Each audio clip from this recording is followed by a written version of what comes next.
So the inequities are everywhere. They're right here. At this major university, there's one tenured black professor. Shame on y'all. Shame on you. There's work to be done. No, you can't work on all fronts.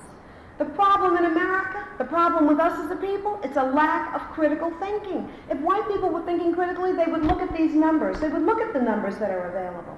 They would know that the majority of people who are committing crimes and who are poor and who are drug addicted are not African American people, but their own children and husbands and wives. And we would begin to use our tax dollars in ways that would make America live up to its promise. We would use our tax dollars to create drug rehabilitation programs. What could be any more painful than to be addicted to drugs and to want to find treatment and to go to a drug treatment center and be told that there are no spaces available? What about young people who want to go to school, black and white, who can't find that money to go to school, and who are turned away because they don't have that money in a nation that feels that it's losing ground in the global economy because we can't compete, because we don't have enough well-trained people? So we're not thinking critically as a nation, but you have to think critically as individuals. I think the most important time that each of us must take is quiet time. Quiet, introspective time. Because if you don't take it, you go off in a million directions, accomplishing things that aren't really important to your happiness and to the quality of your life. What's wrong in America is that we've bought into the notion that money makes you happy. So everybody is pursuing this American dream, which has all to do with acquiring things and not supporting people. How could the wealthiest nation in the country, in the world, have an eroding public school system? How could public education not work? At the very time when America is losing ground, when we need a motivated, educated group to really move this country forward. So there is an absence of critical thinking. And if you're not careful, you fall into that same kind of pattern. If you're thinking critically, then you know that every night you have to study. You have to study 5-6 hours. That's what you have to do, not for the rest of your lives. You see, when you move into the workforce, you take home, if you're operating at any level, you're taking home 5-6 hours of work. I'm up at 5:30 in the morning. I do my workout, I read the papers, I edit manuscripts. My bags are heavy. They're heavy because I have manuscripts in my bags.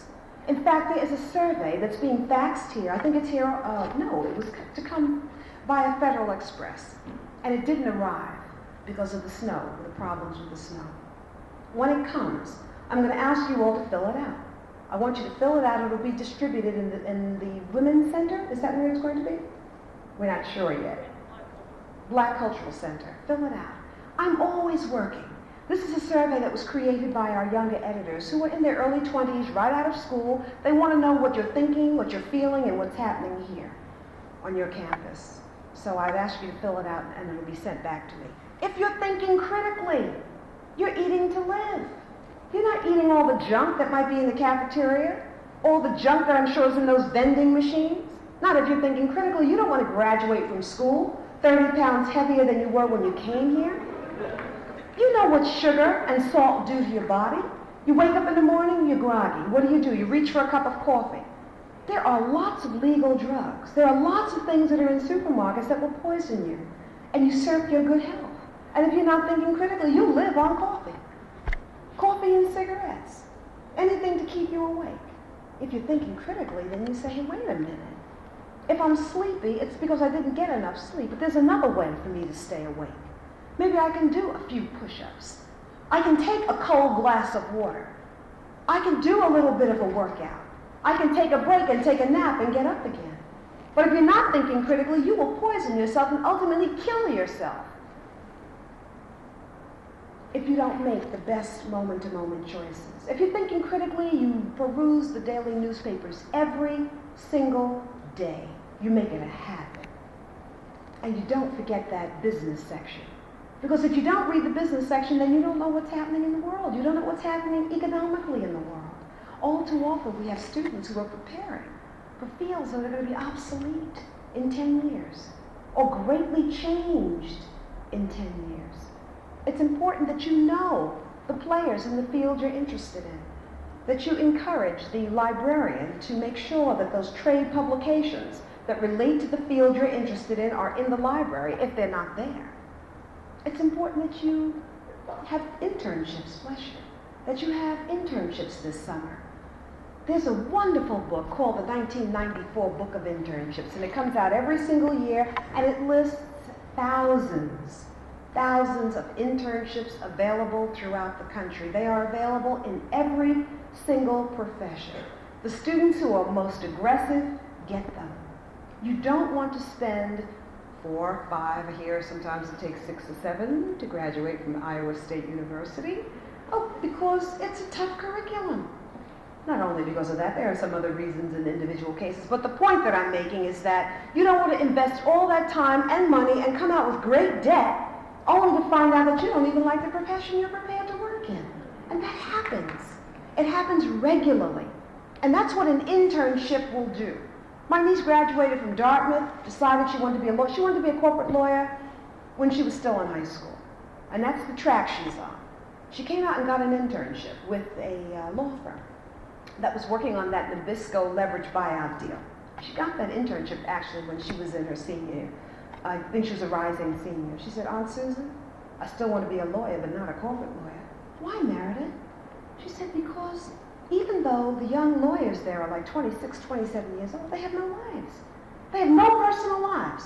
They are working like 24/7. They hit the bar, at about 7 or 8 o'clock, get a couple of drinks, come right back up to do their work. They're jumping off and on planes, smoking cigarettes, not at all at home with their families. It's not the life I want. Good for her. Without that internship, she would be in law school right now preparing for her life's work as a corporate lawyer. There are so many people, the vast majority of people in this nation hate their jobs, hate what they're doing.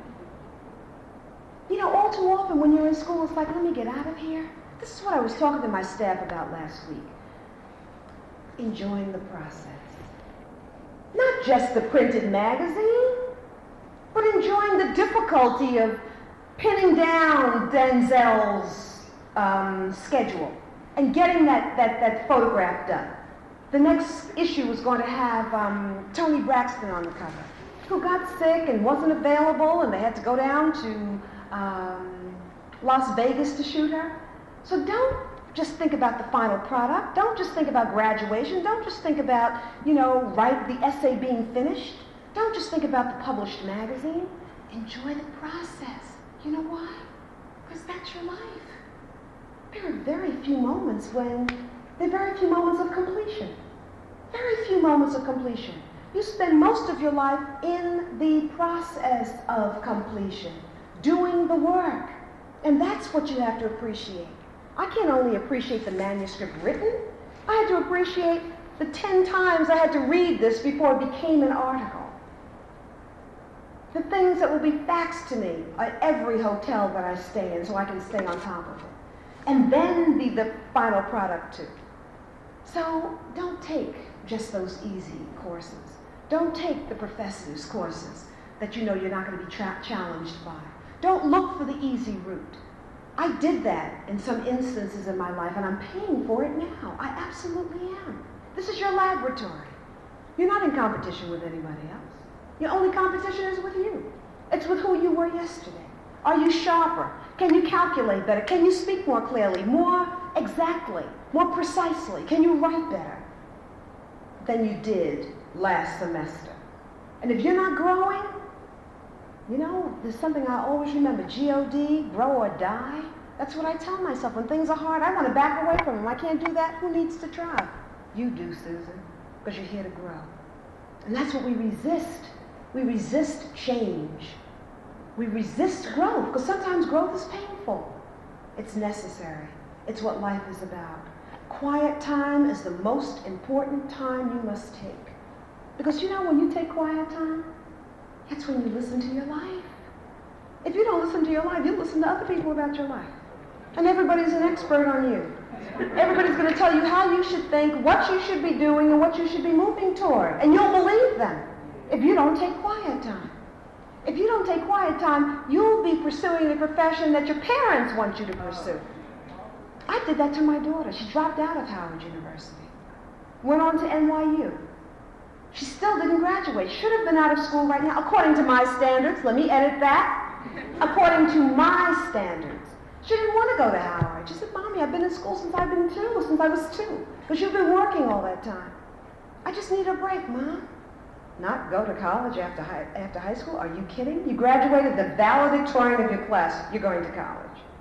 And I think you should go because you went to a small, white, private school. You need a black experience. I think it should be a black school. Pick yours. You know, you have your choice.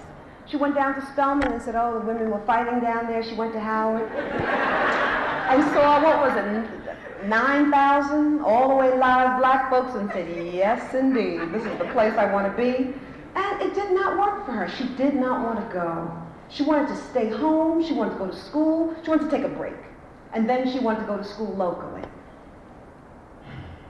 I imposed my ideas about what I want for her and what I think is right for her on her. And because she's an obedient person, she was an obedient child, she listened, and it was wrong for her. And now I'm learning to just let Nikwe be. She has the right values. You know, I didn't graduate from college until 2 years ago. So it's going to take her time. She's going to do it on her own. And I'm proud of her and what she's doing. Let her be. And it took some very painful experiences between the two of us. Times when we, you know, weren't even, I only believe I'm telling you all this, you know. Anyway, times when we weren't even speaking. You know, times when there was a great gulf between us. Times when I was in such emotional pain. Because here I am telling other people how to live their lives and mine is falling apart because my daughter's dropping out of school and not speaking to me. She did the right thing because it was wrong for her. You see, you can't bend yourself to suit somebody else. You're here to live, you're here to grow, you're here to be happy. And in order to be happy and to fulfill your purpose, nobody can tell you what your purpose is. You won't know what your purpose is if you don't take quiet time. The time to listen inwardly. To listen to that still, small voice that is always whispering your truth. Always whispering your truth. Hey, you know you need to study. You know? Hey, you know you need to turn off that television. Hey, you know you can't go to that party on Friday night. Hey, hang up the phone.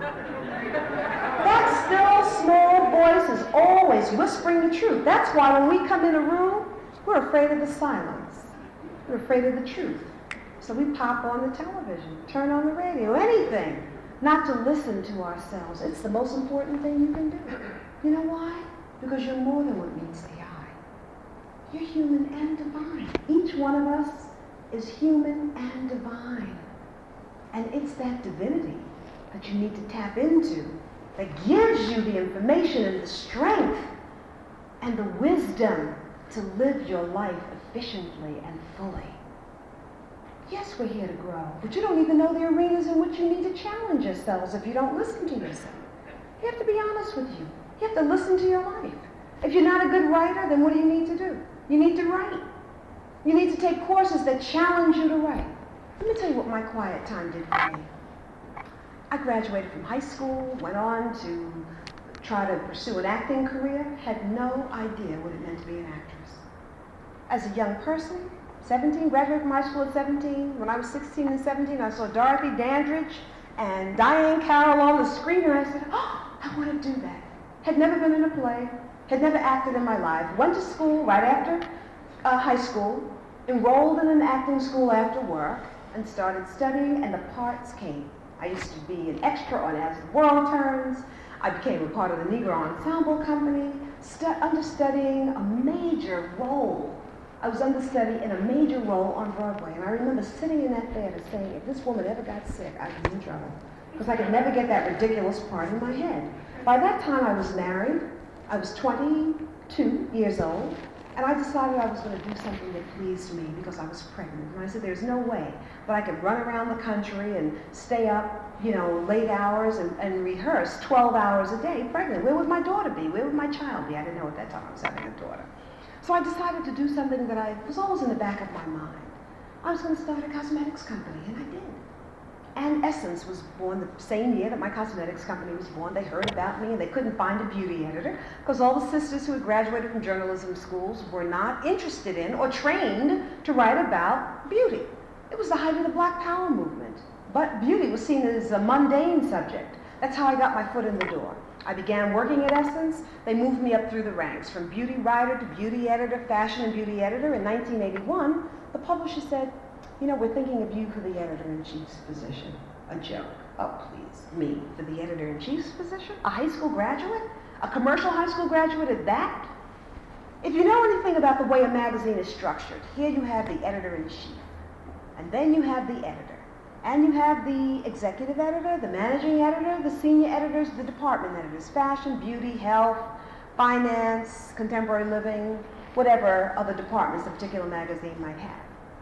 So the publisher was talking about moving me, fashion and beauty, from over here, above all these other people, to here.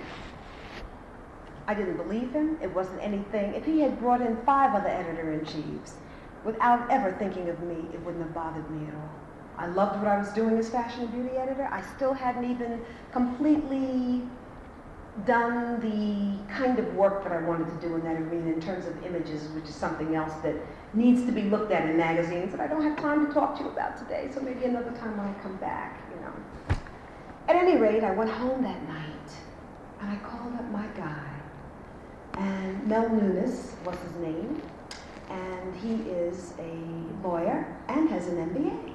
And he was my guy at the time. I said, hey, Mel, this is a joke. I was out to dinner with Ed Lewis, and he said he's thinking of me for the editor-in-chief's position. You know what Mel said? He said, Susan, you have exactly what lacking in me. Go for it. You could do it. I said, Mel.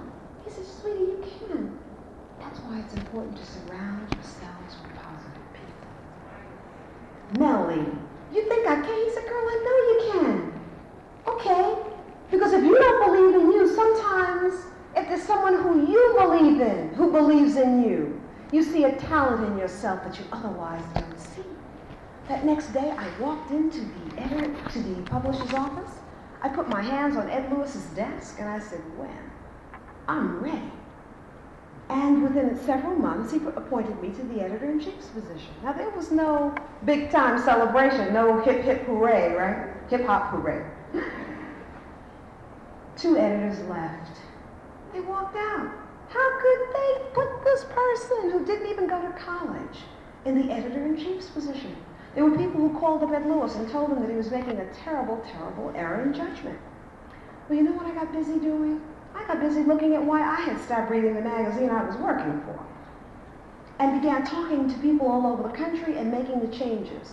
And in a sense, it was good that I didn't have all the formal training at that time, because the magazine industry always made you feel that you never change a publication immediately when you change chief editors, because you don't want to jolt the readership.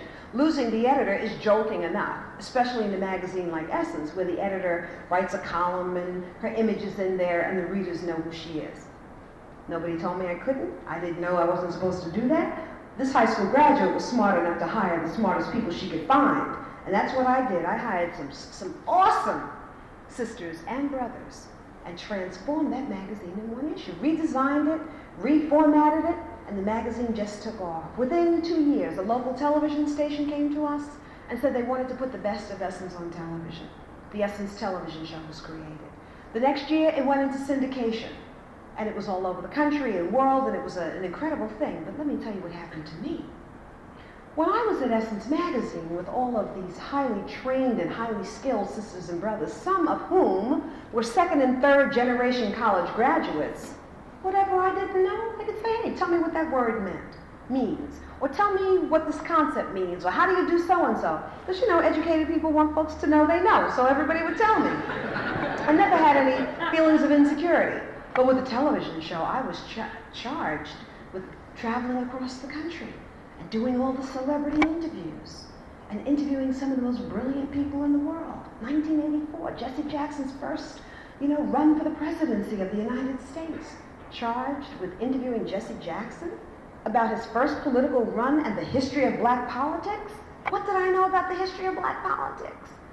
Charged with interviewing people like Mary Frances Berry, who is now the chairperson of the Human Rights Commission, a legal scholar, charged with interviewing Toni Morrison and Alice Walker. James Baldwin was still alive at the time, the literary giant. Hadn't read all their books. Didn't know what I was going to ask these people. While I might have looked strong and secure on television, braids, neat, loved my little shoulder pads then especially, I want to tell you my knees were knocking underneath all of those tables. Thank God for quiet time. In my quiet time I'd say, hey, how you doing, girl? It's important that you do a reality check with you every day. How am I feeling? How am I doing? Did I do my best work today? No, you didn't, but you're going to do it tomorrow. How are you feeling, Susan? Not good. Why? Can't tell this to anybody else. But I was able to say it to myself. I feel insecure. I feel unsure. I feel like a fraud. I feel like if people really knew what I didn't know, they would take my title, my job, my salary, put me out of essence. They'd be so ashamed of me. I don't deserve this position. I feel like I don't have a grasp of all the things I should know. For every problem you will ever face in your life, there's a solution. For every human problem we face in this society, there's a solution. That's what we lose sight of. We can get crack out of our neighborhoods. We can close these borders to drugs. I'm not saying that we can stop every marijuana cigarette or every grain of cocaine from coming into the United States. But let's trust each other that there's a way to stop tons of drugs from coming in here every week. We can feed hungry people. We're throwing food away regularly. We can house homeless people. There's abandoned housing in every major city in this nation. We need leadership. We need the populace to think critically. We need a people's movement. So I need more information, more education? Problem. Solution? I'm human and divine. I can think about a solution. What's the solution? School. Oh yes, I'll go to school. I tell my friends, I think I'm going to school. Girlfriend, you don't need school. Not one person said do it. Not one person. You don't need school. We went to school, and you have the major job.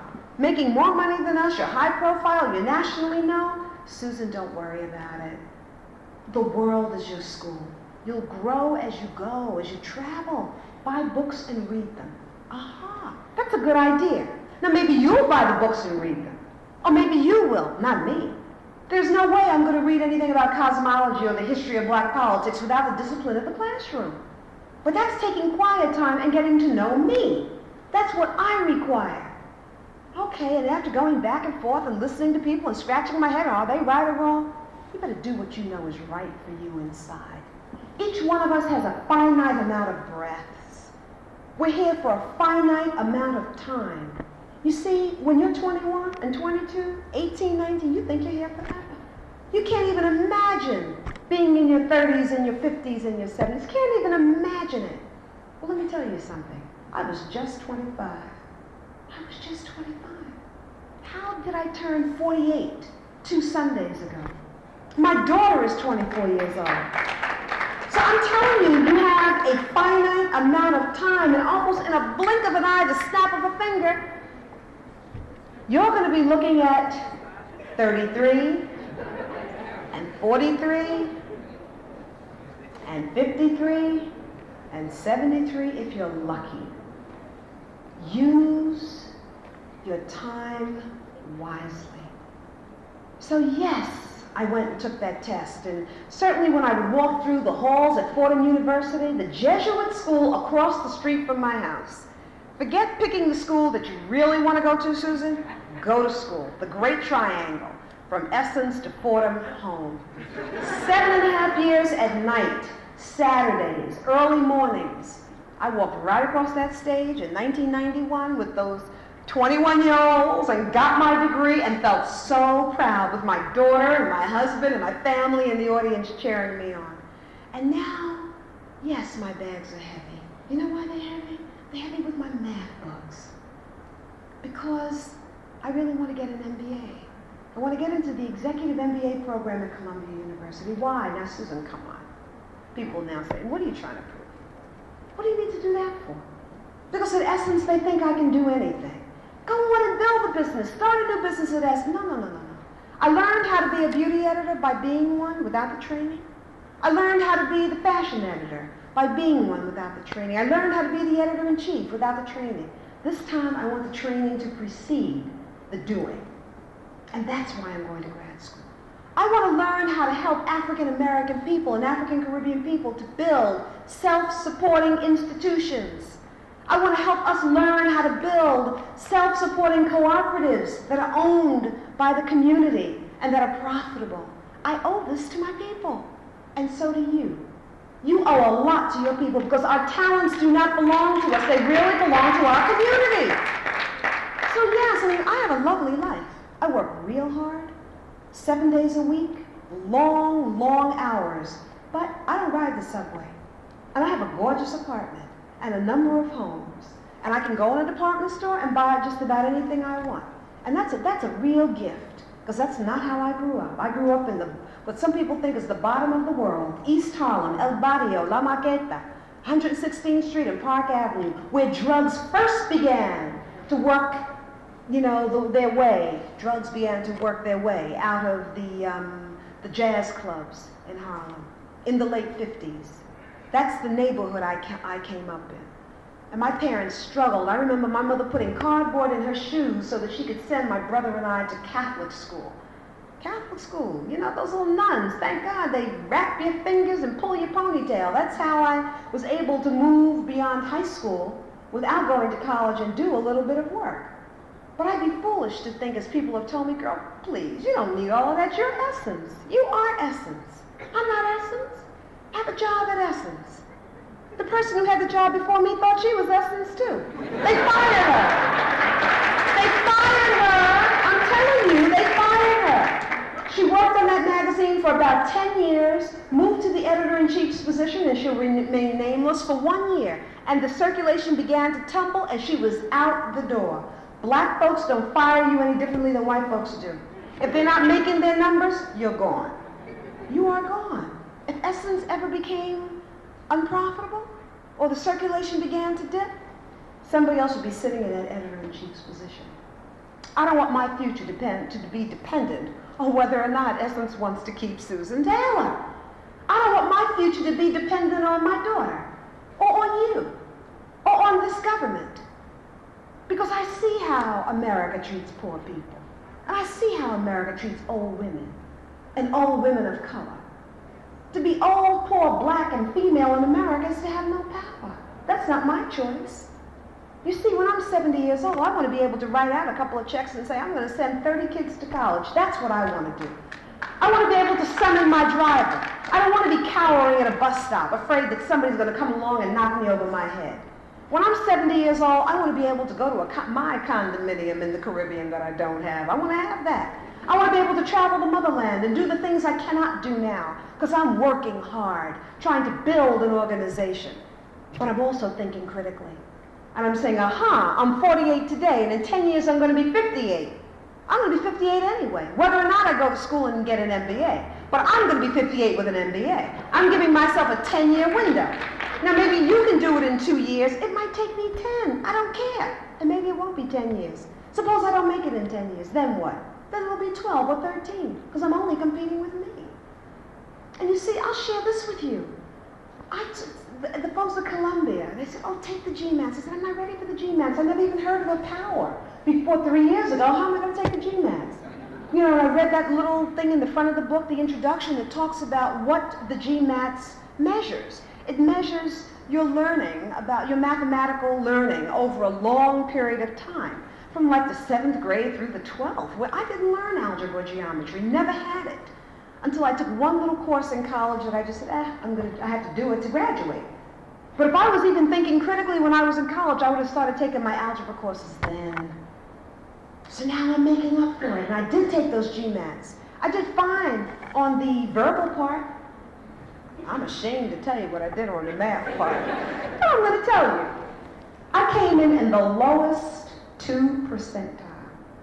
The lowest 2 percentile on the math part. Don't you all laugh. You know? That's what I did. And now I'm studying wherever I go. In fact, I have my, you know what I'm trying to learn? You know how you learn your multiplication tables as a youngster? But there's always been that little part. This is a multiplications table that I blew up from the back of one of those little notebooks, you know, the black and white notebooks. I put it on a Xerox machine and enlarged it, and then put it on cardboard and put plastic over it so I can study it on planes and trains. It's the 9 times 8 and the 8 times 7, and that's where I get messed up. So that's what I'm working on. Wherever I go, made my own little flashcards, travel with them everywhere. Here they are. 8 times 7. Wrote them myself. 56. You see, I'm not ashamed. You have to know what you need to know. You have to know what you need to know in order to move your life forward and feel good about you. And this is what I'm working on right now. And I guarantee the next time I come back here, I'm going to know my times tables real good. I'll know powers. I'll know algebra. I'll know geometry. There's nothing that is known that is not knowable. There's no science that is greater than your mind. There's no mathematics that is greater than your ability to comprehend it. Don't you know there was a time when you couldn't walk? There was a time when you couldn't spell. There was a time when you couldn't keep your crayon inside of the line. You couldn't write your name. You couldn't drive a car. But how did you learn? In order to walk, you crawled. You got up, you stumbled. You tried it again. You took a step. The next time you took 2 or 3. You drove off the road a little bit and somebody helped you to get back on. There was a time when you didn't know that 1 and 1 equal 2. You can learn anything if you discipline yourself. If you turn off the music, turn off the television, discipline yourself, take the time to learn it, and it's yours forever. A storm can come and blow all of your belongings away. An earthquake can come, as we saw just happened in Los Angeles. And all the things that you've acquired can turn to dust. But what is in your mind is yours until your last breath. And this is the laboratory right here at Iowa State University. Don't rush yourselves out of here. Your parents might not want to hear that. But take your time and make sure that when you leave here, you have a broad base of knowledge. Make sure you're computer literate. Make sure you speak the King's English and can write well. Every day we get tons of resumes at Essence. The first typo, I see in the garbage. The first incorrect usage of language, in the garbage. You read Essence, you see mistakes in Essence? No. Grammatical errors? No. Essence is an almost perfect magazine. I'm not saying once, I don't even remember the last typo in Essence. Can't remember it. That's not to say that it doesn't happen. I've hired the best people I can find. And that magazine is excellent because the people who work there are excellent. And those are the only people I want around me at work. Excellent people. You're worried about jobs? A lot of people are. There are millions of jobs that become available every year for talented people who are above the rest. Because employers today have options that we didn't have years ago. We have options today that we didn't have. So you have to make sure that you come out of this university, I mean sharp, with some solid skills, that you're bilingual. You want to be able to speak 2 languages, must be able to speak 2 languages. You know, when you're out there working out in the day, have your language tapes on. If you're not able to read all the great novels, you got to read. You have to keep reading even beyond your coursework. All the great novels are now on tape. Get those tapes and play them. You have to be able to know, you have to know how to manage people.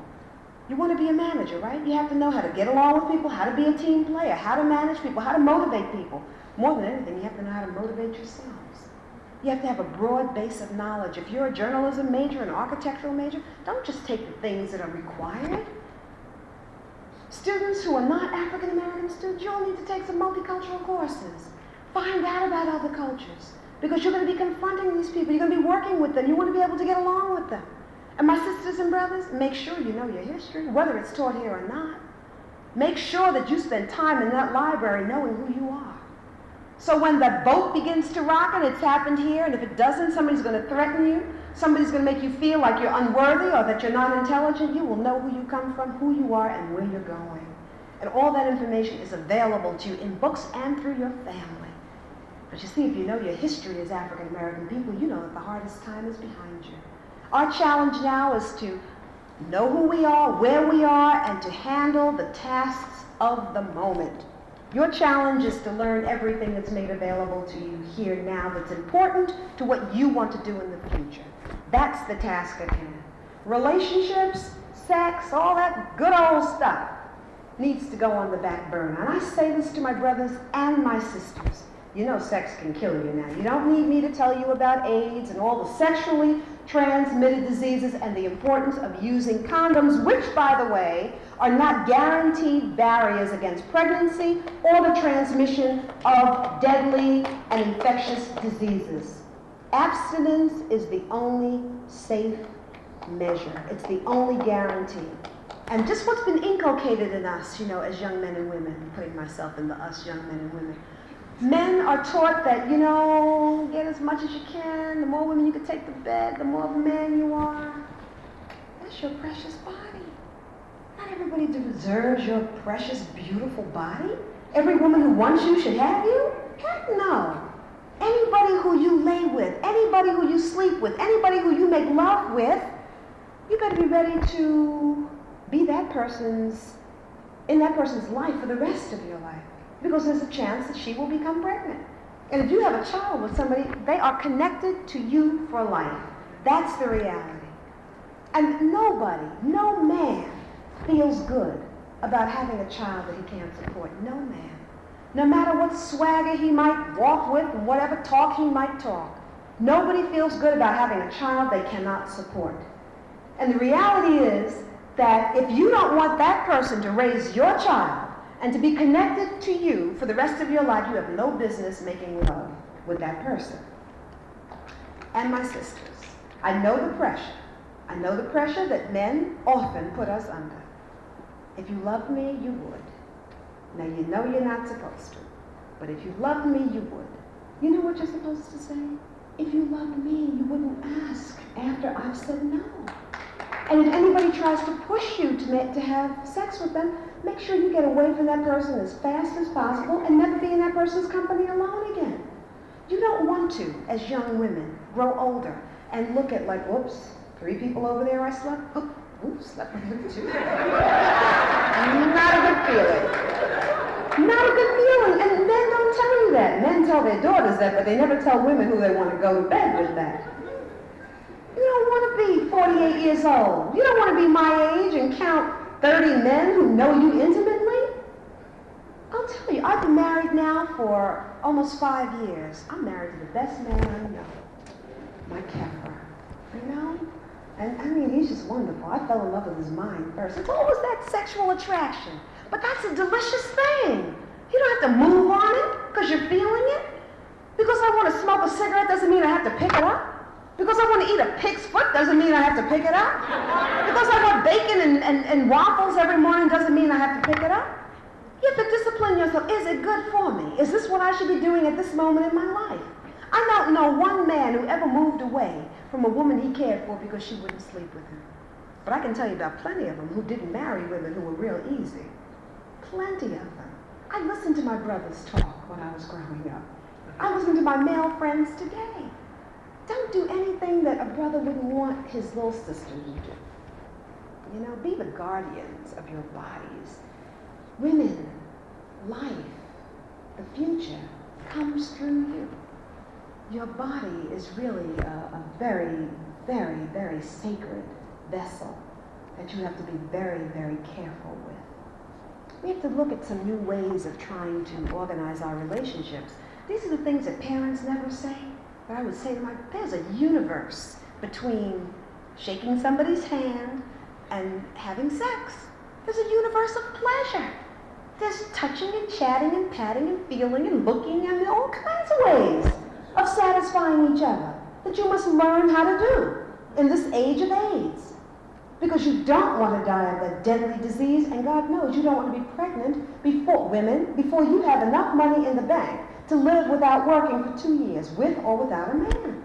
I went from being a middle-class wife to a poor single mother overnight because a marriage ended. And I'll tell you, I mean, I'm married and it's wonderful now. My husband is the best brother, the best man I know. And there's no guarantee that I'm going to be in this marriage next year. There's no guarantee. And if this marriage ended, I'll tell you, it's a lot easier to heal my wounds on a Caribbean beach than it was, in my going home to my mother the first time it ended. It was not a pleasant experience. So you have to think critically about your own life. No matter how much you're in love, no matter how long you're married, you always have your little nest egg over here on the side, enough money to live a couple of years without working before you decide to have children.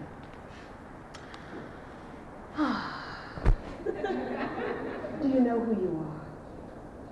Do you really know, as people of African ancestry, who you are? That question led me to return to the motherland 2 years ago.